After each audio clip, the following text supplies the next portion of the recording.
Hey, my name is Mike, and this is the too long didn't read version of Imperator Mar'gok on Heroic. Mechanically, this is the same fight as it is on normal. The only thing that changes is everything does more damage. The best placement for phase 1 and 2 is to tank the boss in the center, and then have all your ranged and casters on the outside circle moving out of the way of void zones, which are also referred to as mines. Every time the boss hits the same target, his attack speed increases, so this is the tank swap ability. Throughout this fight, the boss has 5 main abilities that are altered within each phase. In phase 1, the boss does Arcane Wrath. This puts a debuff on a random raid member and does damage when it runs out of time. Also, when it runs out of time, it jumps to the nearest person within 200 yards, and each time it jumps to another player, its jump distance is decreased. It should only ever get to 4 stacks unless you're in phase 3, which should get 6 or 7 stacks. Destructive Resonance will put a void zone in range, so when this happens, you just want everyone to move away from it. Mark of Chaos goes on the tanks. It's an 8-second debuff that does damage to anyone within 30 yards of the tank after 8 seconds, so you just want to make sure the tank runs away from everybody. The boss's Force Nova ability does damage the longer you were outside of the ring, so you want to try to get in it as fast as you can. The boss also spawns an ad that does raid-wide AoE until it dies, so you want to make sure to kill it right away. At 85%, the boss runs into one of the corners and charges one of the runes, so this starts phase 2.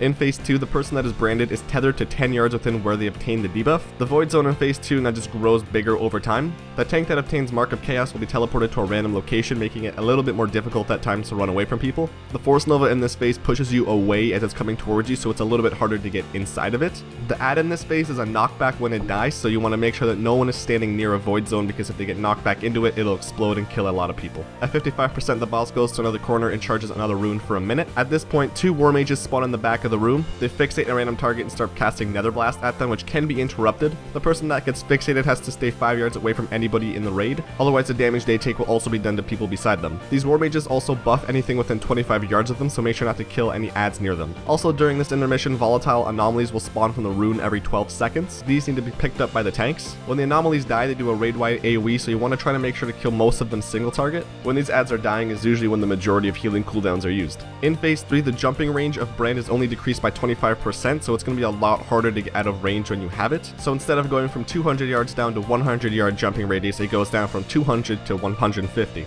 The void zones in this phase now last 2 minutes. Tanks that get the Mark of Chaos debuff in this phase are now rooted in place. There's 2 different types of strategies you can use here. The first strat includes the tank moving away from the raid before he gets Mark of Chaos. This helps in maximizing DPS, and it also means only one person has to move instead of an entire raid. The second strat includes moving the boss away from the tank, for example moving him from where the tank is Mark of Chaos to the other corner of the room. This strategy helps the void zones be spread out more easily. Whichever strat you use, they both work fine, it's all just personal preference. When the boss does Force Nova in this phase, 3 of them come out in 8-second intervals. The ad that spawns in this phase is now immune to CC and has 75% more health. At 25%, the boss goes to charge the last rune in the corner. Another minute-long intermission happens, at which point the 2 war mages and the anomalies continue to spawn. However, another ad called the Gorian Reaver also spawns in this phase. The Reaver has a frontal cone ability called Devastating Shockwave. It also applies a stacking debuff on the target it has that increases the amount of damage that player takes. He also randomly kicks people, which knocks them back, does damage, and it clears his threat, so tanks make sure to taunt him when he does that. You want to kill the Reaver first, and then switch to the war mages, and then go on the anomalies, and then the boss. After the second intermission, most groups decide to leave the second war mage up. If you do decide to leave the last war mage up, make sure everyone's paying attention to the fixate, because that can and will wipe your raid.